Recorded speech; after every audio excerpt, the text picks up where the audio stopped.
gentlemen, now introducing to you Dr. Njakari Damages. Thank you. Welcome to the show. My name is Dr. Damages. We're coming to you from New York. In case you don't know, last week, President Jonathan joined other leaders of the Commonwealth of Nations at the annual meeting in Australia. The president went with 120 delegates, and that, my friend, was the largest of any Commonwealth country. Amongst those who went with the president were selected governors, chosen ministers, favorite special assistants, the first lady, the second lady, and an amateur rapist. Oh yes. News report from Australia said that a member of the Nigerian delegation attempted to sexually assault a hotel worker. Attempted, yeah. We don't have the name of the suspect, but we know he belonged to the Nigeria's top 1%. The government spokesman described the incident as mere cultural misunderstanding. In the usual PDP way, the matter was settled as a family affair within the Commonwealth. Oh yeah. That small cultural misunderstanding did not spoil the fun of Nigerian delegations. Yeah. The president gave a well-received speech to a group of businessmen and women. For 30 minutes, he read a prepared speech without looking up for once. Yeah. The people at the Guinness World Records think that President Jonathan broke former President Umaru Yar'Adua's world record for reading without looking up. Despite his busy schedule, the president found the time to throw a surprise birthday party for the First Lady. Okay. Look at the picture. Here the president is feeding the First Lady. You know, the president is giving the First Lady cake, piece of cake. Oh yeah. Love, wanting thing. Love, wanting thing. Yeah. The party was put together by the governor of Benue State. Okay. Of course, he was the most suitable person to handle such a delicate party. If you look very closely at the cake, you will see that the age of the First Lady was forged. I know what all of you are thinking. Forget President Jonathan and the Commonwealth. Tell us about the divorce. Yeah. All right. Well, the PDP has filed for divorce from the governor of Bayelsa State. Not that divorce. Do you know how bad you have to be for the PDP to say, we don't want anything to do with you? No, that divorce. All right. Who am I kidding? Well, as you have heard, Kim Kardashian has filed for divorce from her husband 72 days after the wedding. Now you're talking. What a surprise. The wedding gift that the band mailed to Kim through the Nigerian Postal Service is still on its way to California. Surprise. Imagine, Baba Suwe has been able to hold the cocaine inside his intestine for longer days than this $20 million wedding lasted. Wow. The good news is that our man, Two-Face, who is looking for a woman who has not known any man, now has a chance of landing Kim. The bad news is that this divorce will delay the release of Kim Kardashian's next sex tape. Congratulations to all those 364 Nigerians named as 2011 National Honors recipients. They include businessman Aliko Dangote. No surprise there. He will be the first non-government official to get the Grand Commander of the Order of the Niger. Wow. It makes sense to give Dangote the honor. Okay. A man who can command the price of cement to rise and fall, for all intents and purposes, is already a Grand Commander of Nigeria. Yeah. Other people slated for honor are actress Genevieve Naji and the president's Brent Sweet Light Crude, Desiane Alison Madeke. Oh, wow. Baba Suwe's name was dropped at the last minute due to that little mishap that happened on his way to France. Bola Tinubu was supposed to be honored for the role he played in the election of President Jonathan, but he told the president up front that he preferred loaded Ghana Must Go bags to those useless awards. What? Whoa. Those were Tinubu's words, not mine. I would like to get one of those honors some days, you know. Each time I remember how terminally ill Sonny Okosin an award recipient, was begging for money to travel abroad for treatment, it makes me desire one of those coveted awards. Yeah. Guess what? There is hope for me. Okay. The other day, my source in Aso Rock informed me that if I can produce one episode of this show without flashing that picture of the First Lady, I will be in line to receive the Order of the Federal Republic. Wow. Okay, good luck. No, not that one. No, not that one. No, not that one. Yes, that one. Talking of awards and lack thereof, 27 states in Nigeria have been declared bankrupt. Wow. Only Anambra, Akwa Ibom, Jigawa, and Abia State are in good financial health. Wow. Yeah. These 4 healthy states have 2 things in common. What? One is that their governors do not own private jets. They carry their security vote out of the state in official vehicles.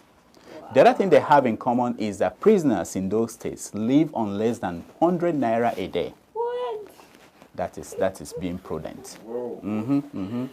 In what is shaping up as the biggest fight to come, the Christian Association of Nigeria has thrown its support behind the removal of oil subsidy. I don't know how Christians will take this, but I think something that belongs to people should not be given to Caesar.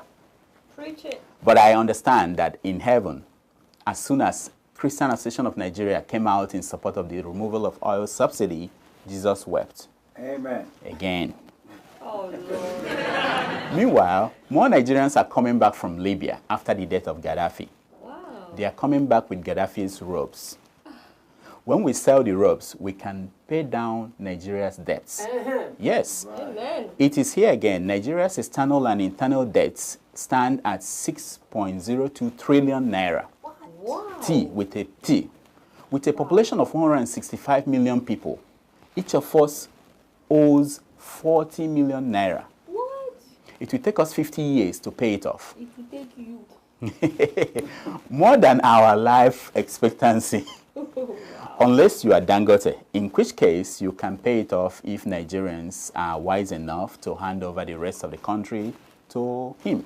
Wow, not enough. Before he was sacked, the coach of the Super Eagles, Samson Sincere, was asked to say his last words. And he said, "Sacking me will not solve the problems of Nigerian football." I believe we know that. Sacking Umaru Yar'Adua did not solve the political problems of Nigeria either. We may not have Turai Yar'Adua to kick around anymore, but we surely have a worthy replacement in Patience Jonathan. Yeah. She loves gold too, but unlike Turai, she blows grammar as soon as she puts on gold. Yeah. The governor of Ekiti State, Mr. Kayode Fayemi, is paying retirees 5,000 naira a month. That's it? Yeah, it is so popular that old men and women die on the line while they are waiting for their pay. Hey. Not to be outdone, the governor of Imo State, Rochas Okorocha, is paying primary school pupils 100 naira a month and secondary school students 120 naira a month. For what? Don't frown your face. That is enough to buy akara. Speaking to the press on the initiative, the special advisor to Governor Okorocha on education, Professor Fabian Osuji, stated that a committee has been set up to construct 305 European standard schools in each electoral ward in the state. Why European? Yeah. We will take Ghanaian standard. Anyway, the good professor also said that the committee will also find out the actual number of students enrolled in the already existing schools in the state. What could possibly go wrong with giving out cash before you know the number of students you have? Everything. Nothing. Talking about priorities, the Senate President, David Mark, said that same-sex marriage is a taboo and offensive to the culture and tradition of Nigeria. Amen to that. Amen. He said, and I quote, "It is incomprehensible to contemplate same-sex marriage. I cannot be a party to it. There are enough men and women to marry one another. The whole idea is importation of foreign culture, but this one will be a freedom too many. We cannot allow our tradition and value system to be eroded." Wow. I totally agree with the wonder boy, David Mark. I'm just not sure that he checked with the likes of Babangida before he made that statement. Right. As one of those boys made by Babangida behind closed doors, he needed to have checked with Oga. Anyway, that's not my business. My concern is, when will David Mark, our president in waiting, show the same contempt for men stealing government money? Now, that one affects me more than what Alhaji Mama Baba is doing with Mr. Okosisi in a hotel room. Another fellow against gay marriage is lawmaker Chris Anyanwu. She's against legalizing prostitution and against gay marriage. I mean, she needs to choose one. There may be enough women to go around the men, but surely there are not enough men to go around the women. Please don't count the likes of Charlie Boy as men.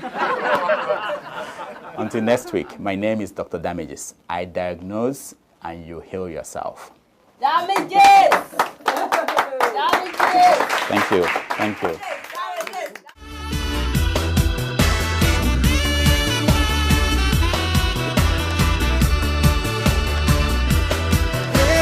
I'm on the rock, and then I take a stop. I had to run like a fugitive. Welcome to Forstview Luxury Hotel. At Forstview Luxury Hotel, we offer excellent service. Our rooms have all the necessary facilities to make your stay comfortable and memorable. You will also have access to internet service, breakfast, 24-hour power supply, full air condition, free international calls, free tire pumping service, and free car battery charge. So what are you waiting for? Quickly visit Forstview Luxury Hotel. We are located at number 1 Adeola Mishile off Raji Rasaki Road, First Estate, Amuwo, Odofin Festac, Lagos. For more information or reservation, please call us on 08075787135 or 08099900601. You can also take advantage of our online ongoing promo at www.forceviewhotel.com to make your reservation and payment for your favorite room, which attracts a discount rate. Please note, rooms are reserved based on first come, first serve. Forstview Luxury Hotel. Experience the home of comfort. They come.